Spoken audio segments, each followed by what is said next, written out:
Now this is a box inside there. Oh, hold on. Okay, this was the box inside there, and as you can see, if you know what it is, we're going back to an ARAH figure. That's what this second one was. And it's Duke. I want to say version 3, right? I think version 1 was the mail-in, and then they released them on a card, I think, in 1984. And then there was the Tiger Force Duke, which would be Duke version 2, and I think this was Duke version 3. The Desert Storm inspired Duke, I'd have to say. This came out in 19... well, you know, I say that. No, that's the other one. That's the other one. This one was 19... This was before the first Gulf War, right? But they did go desert. Mostly desert camo, right? Mostly desert camo. And the reason I bought this, I did have this one complete for many years, but I seem to have misplaced the launcher. I don't know where the launcher ended up. So this one's complete. Let's open the bag and look at it real quick. All right, so not only was mine, did I misplace the launcher did have the knife sheath in its slot right here on the back of the launcher. That's where the knife goes. But the handle had broken off after all these years. So this one's still in good condition. So I'm guessing you can leave your... I'm trying to put it in, but it's not working out very well. I guess you can leave the knife in the slot here. Just know that the handle might break off one day, because the hard plastic of the launcher will maybe not be always compatible with the softer plastic of the knife. So let's take it out for now. He's complete with his rifle, his helmet, the pedestal for the launcher. The launcher has the peg, that's where the pedestal goes. It's also got the legs. Like when it's on the pedestal, it doesn't need the legs, but that way it'll sit up normal when you just put it down. And it's got this little mini chair Duke can sit on, right? And the backpack peg, so Duke can carry his launcher around with him. Now, back in those later years, they were given a lot of the Joes very, very heavy weapons, and they were just expecting them to be able to carry them without any trouble. All right, if that went vertical, I'm sorry, but I don't think it did. So here, and we got it intact, completely complete, and it looks like not discolored Duke version 3, so that's nice. This, I think, I want to say this, when I bought this off the card in the late 80s, I think, let's see what year it was. Give me a second, please. See if we can get the year.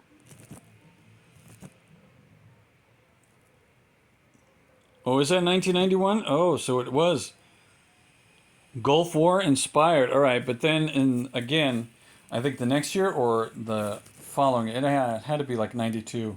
There was the Battle Corps version Duke, and that was more of what the soldiers were wearing in the first Gulf War. But this one has the normal ARAH post 1985 and beyond articulation, right? They went from the straight arms to the swivel arms in half a year, and then they went from the left and right head to the full swivel in 1985. And then it stayed like that. The articulation didn't get better until the new molds came out with the wrist and ankle additional articulation, and the double jointed knees and those newer figures. All right, so this one, look, that leg's a little tight, so I don't want to mess with it. I'm gonna have to wipe it like I did with that other Hawk version 3 that I got recently. But with this one, the O-ring is really good condition. So yeah, so this figure is still in really good condition. All the joints are very tight, which is good. No cracked elbows like these ARAs just get. So that's good. All right, if you can see. All right, now this listing was listed as please read because the missile is stuck here in the launcher. So I will. The seller says they can't get it out. Oh, I see. Yeah, it is really stuck in there. But can I? No, it is really stuck in there. All right, I'll have to work on this. All right, so thanks for watching, everybody. This was my most recent eBay haul. All right, so thank you all for watching, and please continue to watch. Thanks to those of you that like, share, and subscribe. And YoJoe. All right, here's a quick post-credit scene. The launcher seems to be okay. The missile, if you can kind of tell, the missile has this lower portion and then the walls on the side, let's call it that, on either side, if you could see that. And they're supposed to match up with the slot in the launcher. And the slots that those walls are supposed to slide on are on the right and left, and that lower portion obviously goes down into this gap. So someone stuck this missile in sideways, and that's why it's stuck.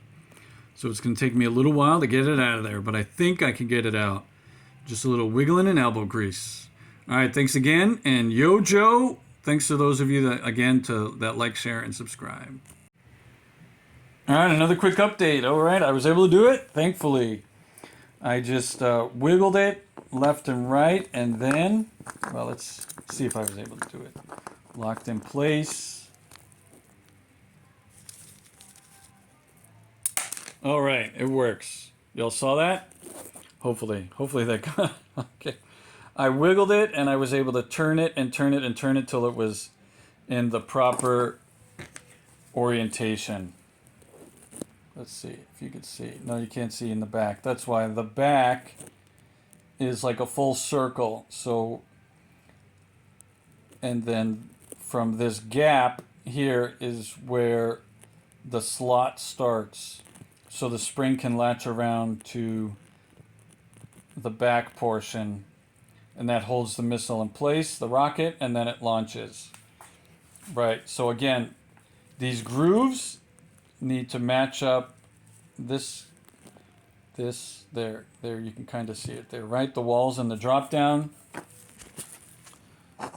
that needs to match those slots there at the end of the launcher. All right, at the mouth. Okay, so thanks again for watching. All right, YoJoe.